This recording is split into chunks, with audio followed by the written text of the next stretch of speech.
For this episode of Professor Tom's Philosophy in 10, a dramatization of Plato's Apology.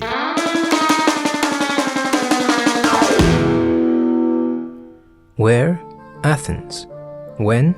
399 BCE. What? The trial and execution of Socrates.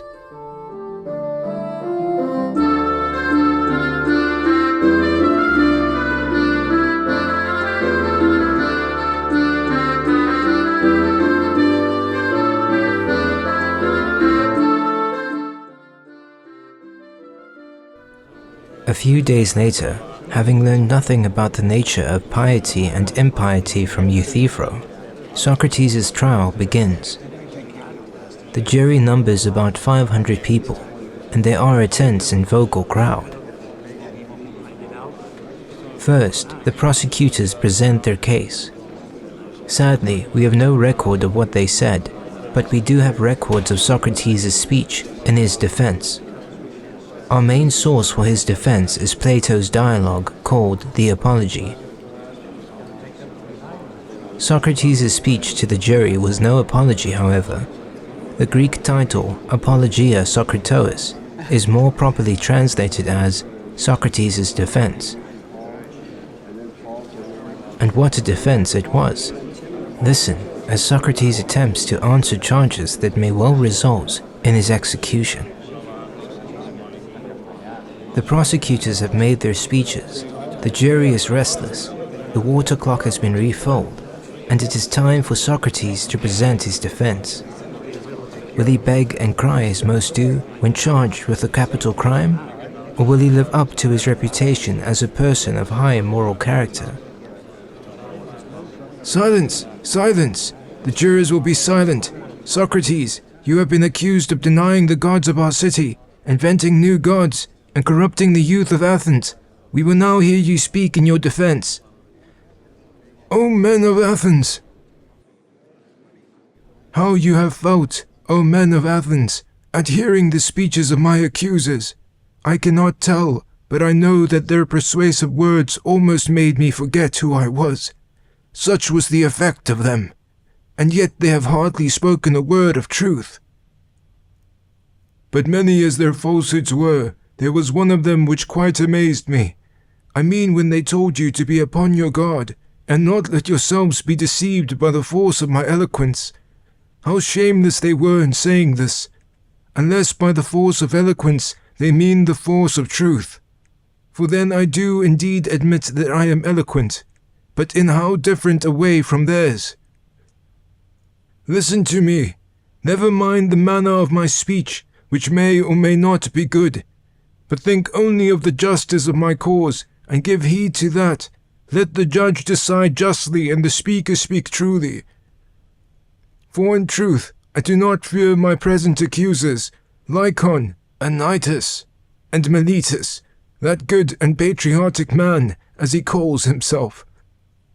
No, I fear more the gossips and slanderers who say of me that I can walk on the air, that I believe that the arse of a gnat is a trumpet that resounds sonorously, and that this knowledge allows me to win any lawsuit, and things even more ridiculous, of which I have never claimed knowledge. These slanderers have filled your ears with lies about me.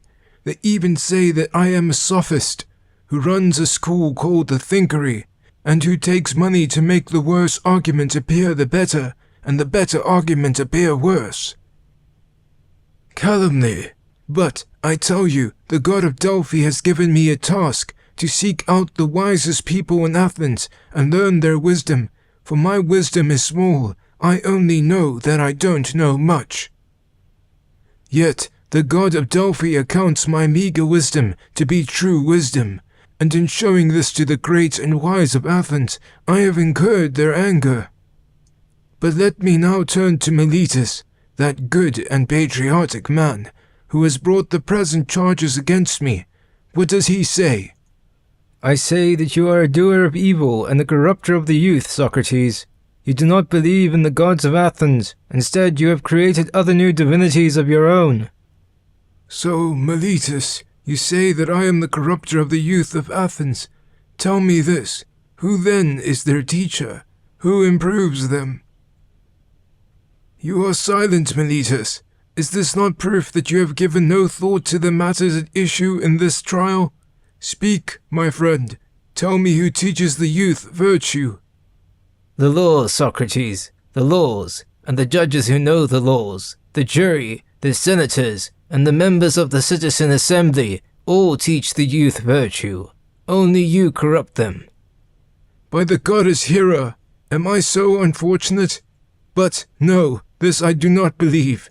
Just as only those who know horses can train them, so also only a few are truly able to teach virtue to the youth of Athens. Happy indeed would be the condition of youth if they had one corrupter only, and all the rest of the world were their improvers. Why do you not speak, Meletus? This is a shameful proof that you never had a thought about the young. But set that aside, and now, tell me this. Would you rather live among bad citizens or among good ones? Answer, my friend. I say, the law requires you to answer. Among good, obviously. Yes, among good, for evil neighbors will do evil, and good neighbors will help one become virtuous. Now, is that a truth which your superior wisdom has recognized thus early in life? And am I at my age in such darkness and ignorance as not to know that if a man with whom I have to live is corrupted by me, I am very likely to be harmed by him, and yet I corrupt him, and intentionally too? That is what you are saying, and of that you will never persuade me or any other human being. But either I do not corrupt them, or I corrupt them unintentionally, so that on either view of the case, you lie.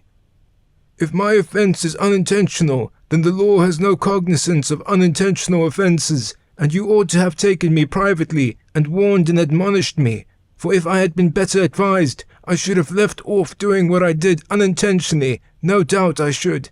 Whereas you hated to converse with me or teach me, but you indicted me in this court, which is a place not of instruction, but of punishment. The jury votes and finds Socrates guilty. The prosecutors propose death as the penalty.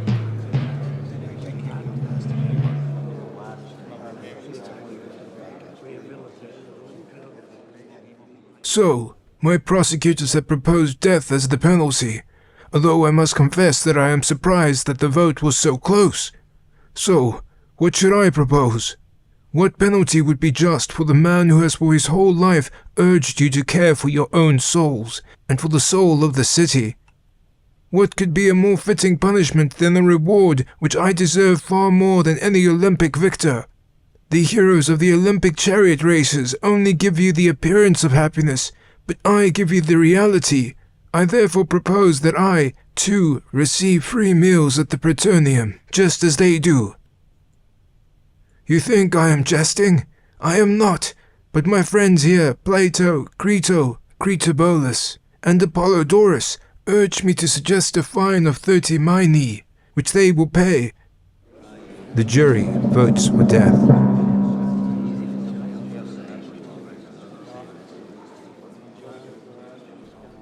And now, O men who have condemned me, I am but to die, and that is the hour in which men are gifted with prophetic power.